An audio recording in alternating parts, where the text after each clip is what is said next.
அங்காடி திருமுதல் அநீதி வரை சமூகம் சார்ந்த சமூகத்தின் விளிம்பு நிலை கதைகளை நெஞ்சில் ஏந்தி கொடுக்கும் படைப்பாளி.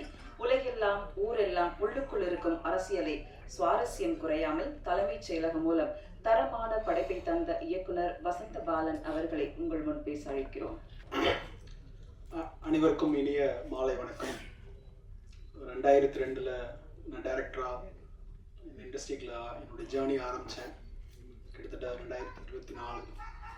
22 வருஷம் சக்ஸஸ் ஃபெயிலியர் ஒன்றும் இல்லாமல் போகிறது எல்லாமே பார்த்துட்டேன். ஸோ எல்லாத்தையும் தாண்டி பத்திரிகை எனக்கு தந்த ஆதரவும் அன்பும் மிக பெருசு.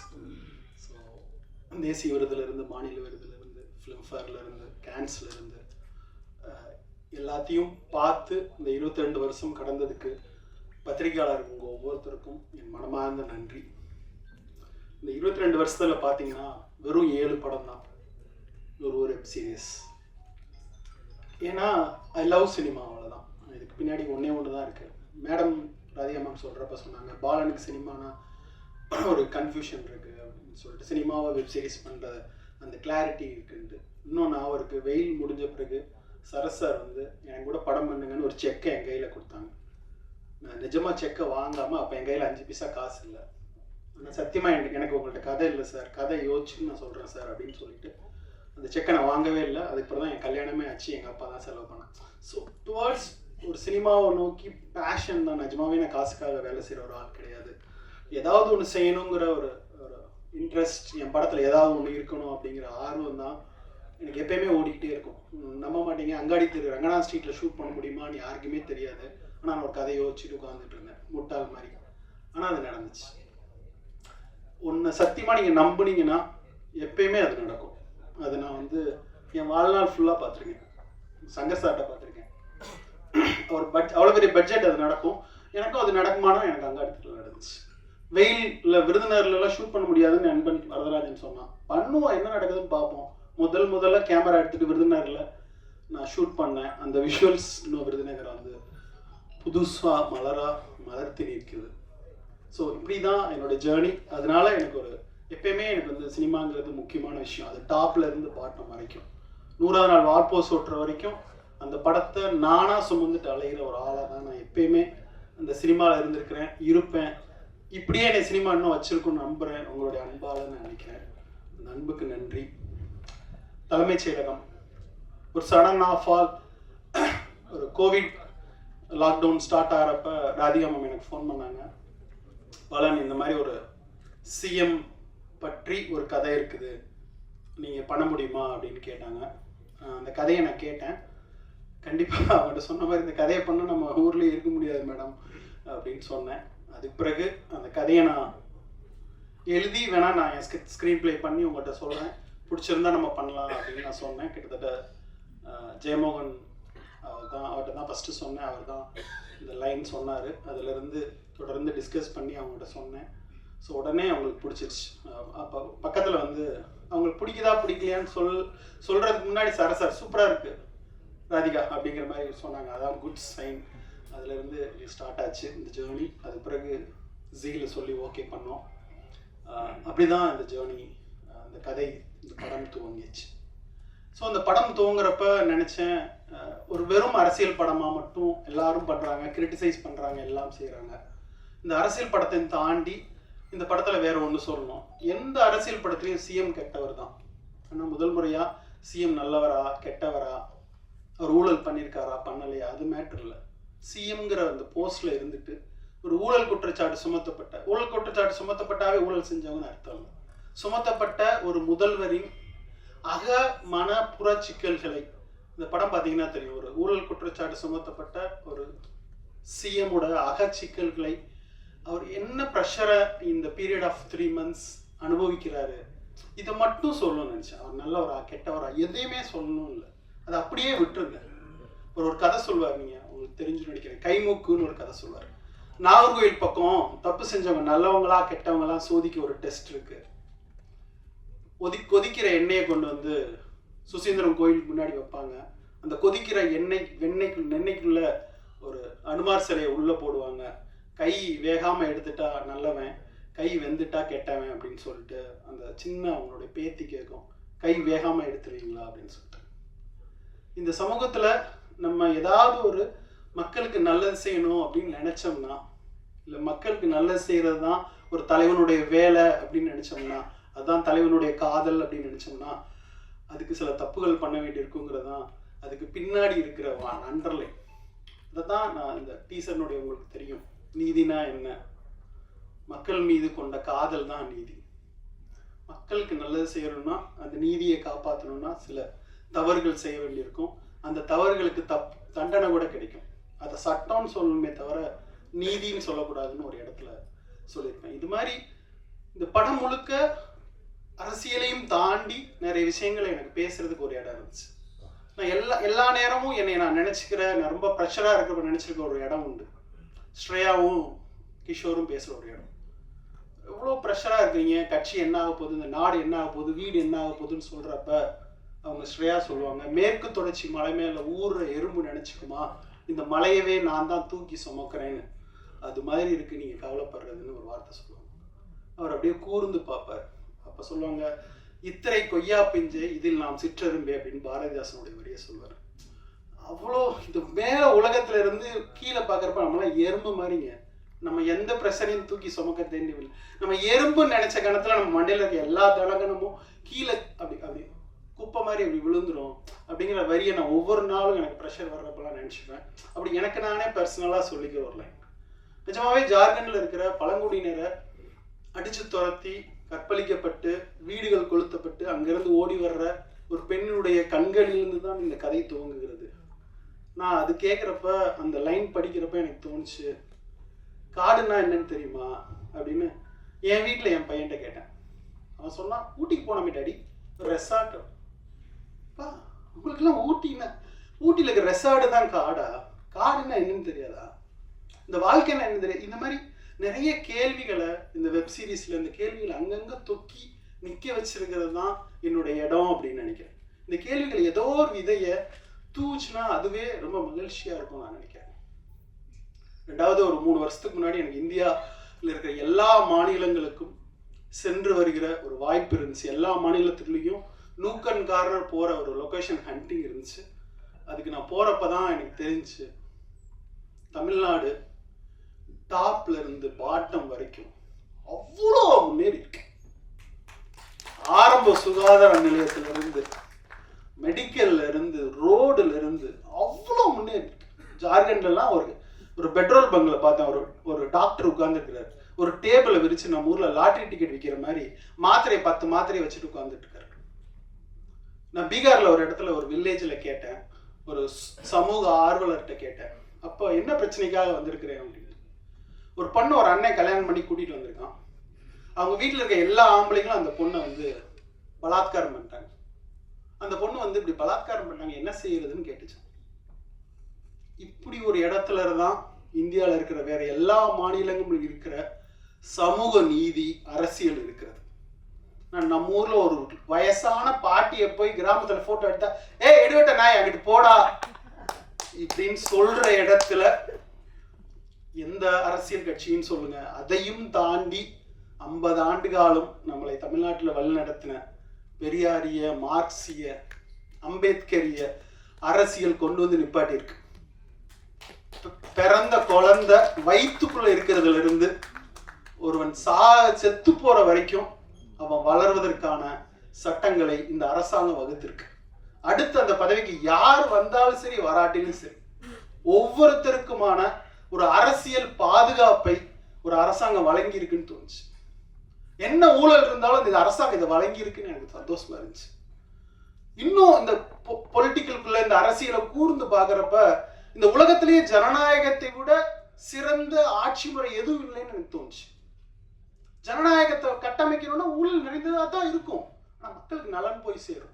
எப்படி நலன் போய் சேரும்? எதிர்கட்சி ஸ்ட்ராங்கா இருக்கும். இந்த கட்டமைப்பு தான், இந்த கட்டமைப்பை தான் நம்ம ஒவ்வொரு முறையும் தவற விடாம காப்பாத்திக்கணும். ஜெயிக்கிறவங்களுக்கு மட்டும் இல்ல, எதிர்கட்சியை உட்கார வைக்கிறவங்களும் சேர்த்து ஓட்டு போடணுங்கிற இந்த அரசியலை ஒரு படம் சின்னதா பேசினா போதும், ஒரு வெப்சீரிஸ் சின்னதா பேசினா போதும், ஒரு லாங்குவேஜ் பேசினா போதும், நம்ம இருக்கிற பத்திரிகைகள், கலை, இலக்கியம் எல்லாமும் சேர்ந்து ஒரு மனுஷனை பொலிட்டிசைஸ் ஆக்கிட்டாவே அவன் ஒரு கட்டத்தில் போய் நிற்பான். நான் நியானால ஒரு ஷோவில் பார்த்தேன். ஒரு கை காலெல்லாம் ஒரு மாதிரி உடல் குறைபாடு கொண்ட ஒரு சின்ன குழந்தை. அந்த குழந்தைக்கு 21 வயசாயிடுச்சு. அந்த குழந்தை பிறந்ததுலேருந்து அந்த அம்மா ஸ்கூலுக்கு தூக்கிட்டு போய் விட்டு வேலை செய்யுது அப்படின்னு இந்த ஷோ முடிகிறப்ப 21 வயசு வரைக்கும் அது செஞ்சுக்கிட்டு இருக்கு. இப்போ அந்த அம்மாவுக்கு வந்து 70 வயசாயிடுச்சு. இப்போ கோபிநாத் அவர்கள் கேட்குறாங்க, ஏம்மா அப்படின்ட்டு. அவன் காலில் நிற்கணும்ல, படித்தாதானே அவன் காலில் அவன் நிற்க முடியும். இந்த சொல்கிற அரசியலை 70 ஆண்டு காலம் பெரியாரும் தொடர்ந்து அரசியலும் நமக்கு ஏதோ ஒரு விதத்தில் நம்ம ஜீனில், நம்மளுடைய பேச்சில், நம்மளுடைய குரலில், நம்ம டீ கடைகளில், நம்ம பத்திரிகைகளில் ஏதோ ஒரு விதத்தில் புகுத்திக்கிட்டே இருக்கு. நம்ம பேருக்கு பின்னாடி ஜாதியை போடாமல் இருக்கிறதே ஒரு அரசியல் தான் நான் நினைக்கிறேன். நீ என்ன ஜாதின்னு கேட்காம இருக்கிறதே ஒரு அரசியல் தான் நினைக்கிறேன். ஸோ ஏதோ ஒரு விதத்தில் இது ஒரு நுனி, ஒரு புள்ளி இது இந்த வெப் சீரிஸ் நகர்த்தினாலே நான் ரொம்ப மகிழ்ச்சி அடைவேன்னு நினைக்கிறேன். இப்படி ஒரு அருமையான ஒரு களத்தை பேசுவதற்கான, ஒரு சூழலை பேசுவதற்கான வாய்ப்பை எனக்கு வழங்கிய ராதிகா சரத்குமார் அவர்களுக்கும் சரத் சார் அவர்களுக்கும் மனமார்ந்த நன்றி. சரத் சார் வந்து அவ்வளோ இழுத்து போட்டு செய்வாருன்றப்ப எனக்கு ரொம்ப நிஜமாகவே எனக்கு சரத் சார் இதோட தான் இந்த வெப் சீரிஸே பண்ணணும்னு நினச்சேன். அது பல காரணங்களால் முடியல. ஸோ அவ்வளோ சரத் சார் இழுத்து போட்டு எல்லா ப்ராஜெக்டும் நீங்கள் வந்து 2 வருடங்கிறது ஈஸியான ஒரு ஒர்க்கு தான். அதை தாண்டி இது நடந்துச்சு. ஸோ அதை இழுத்துட்டு போனோம் நாங்கள். பாரதி ஜாசப் சார் சொல்லுவார், டைரக்டருங்கிறவன் வந்து பனிமலையில் வந்து சறுக்கில் நாய் இழுத்துட்டு போகிற மாதிரி நாக்கு தங்க ஓடிக்கிட்டே இருப்பான்னு சொல்லிட்டு அதை நாங்கள் மொத்தமாக தோளில் சுமந்து இழுத்துட்டு போனோம். இந்த வெப் சீரிஸ் ஓகே பண்ண ஜி நிறுவனத்திற்கு மனமார்ந்த நன்றி. சிஜு சார், நான் முதல்ல அவர்கிட்ட கதையை நரேட் பண்ண உடனே ரொம்ப நல்லா இருக்கு பாலன் அப்படின்னு சொல்லி இதை என்கரேஜ் பண்ணாங்க. அதுக்கு பிறகு கௌஷிக், அப்புறம் முக்கியமாக கலை, இந்த 3 பேரும் தான் இந்த வெப் சீரிஸ்க்கான பேக் கிரிட்டிக் விமர்சனம் அப்படின்னு தொடர்ந்து அதை வந்து புஷ் பண்ணிக்கிட்டே இருந்தாங்க.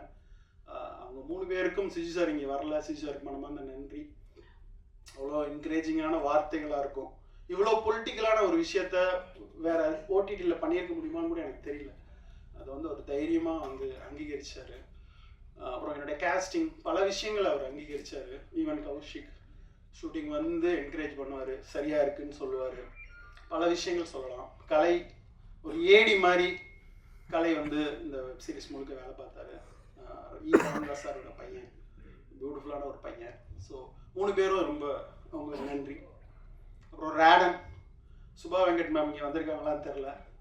கிட்டத்தட்ட ஒரு 3 வருஷம் என் கூட ரொம்ப பாடுபட்டாங்க. என் கோபம் எல்லாத்தையும் நான் அவங்ககிட்ட தான் காமிப்பேன். ரொம்ப இதனுடைய ஆரம்பத்திலிருந்து அவங்க கூடவே இருந்தாங்க. Thanks madam. அப்புறம் நிஜமாவே ரேடனுடைய வாரிசாக நான் நினைக்கிறேன் பூஜா சரத்குமார் அவர்களை. அவ்வளோ 2 மணி 3 மணி 4 மணி சளைக்கவே மாட்டாங்க, ஃபோன் எடுத்து வைக்கவே மாட்டாங்க, பேசிக்கிட்டே இருப்பாங்க. ஐயோ வைங்க அப்படின்னு அழ வேண்டி இருக்கும். ஸோ பூஜா, அப்புறம் கிருஷ்ணா, கோவமே படாத மனுஷன். கோவம்னா என்னன்னே தெரியாது. நிஜமாவே கிருஷ்ணாவுடைய அந்த குணாதிசயத்துக்கு கிருஷ்ணா இன்னும் வெகு தூரம் போகக்கூடிய ஒரு சக்தி அவருக்கு இருக்குன்னு நான் நம்புகிறேன். யாரு கூட எந்த சண்டையும் இல்லைங்க ஒரு ப்ராஜெக்ட். அப்படி ஒரு மனுஷன் ப்ரொடக்ஷனில் இருக்க முடியுமான்னா அது கிருஷ்ணா தான். ஐ லவ் கிருஷ்ணா அப்படி நான் சொல்ல முடியும். ஸோ அடுத்து என்னுடைய கேமராமேன் என்னோட பிரபாகர் சார் சொல்லணும். எப்பயுமே என் கூட ஒரு பலமாக இருந்து இந்த வெப் சீரிஸ் யானாகிற வரைக்கும் என் கூட இருக்கிற பிரபாகர் சாருக்கு நன்றி. அப்புறம் வைடாங்கல் ரவிசங்கர் சார், அவர் எடுத்த படங்கள் தெரியும், எல்லாமே தெரியும். இந்த இதில் வந்து அவரை போட்டு வெஸ்ட் பெங்கால்லேருந்து ஜார்க்கண்ட்லேருந்து இழுத்துட்டு ஓடிட்டோம். என்னோட ஒரு 10 வயசு 15 வயசு கூட ராத்திரி பகல்மா இழுத்துட்டு ஓடணும். வைடாங்கல் ரவிசங்கர் சார் கரெக்டி. இதே அளவுக்கு இதுக்கு ஒரு அடிஷ்னல் ஃபோட்டோகிராஃபி பண்ண Santhanam it's a wonderful cameraman. மேடைக்கு சந்தானத்தை அழைக்கிறேன், please bless them. So I think additional ஃபோட்டோகிராஃபியாக வெஸ்ட் பெங்கால்லாம் தனியாக என் கூட வந்து ஷூட் பண்ண சந்தானம்.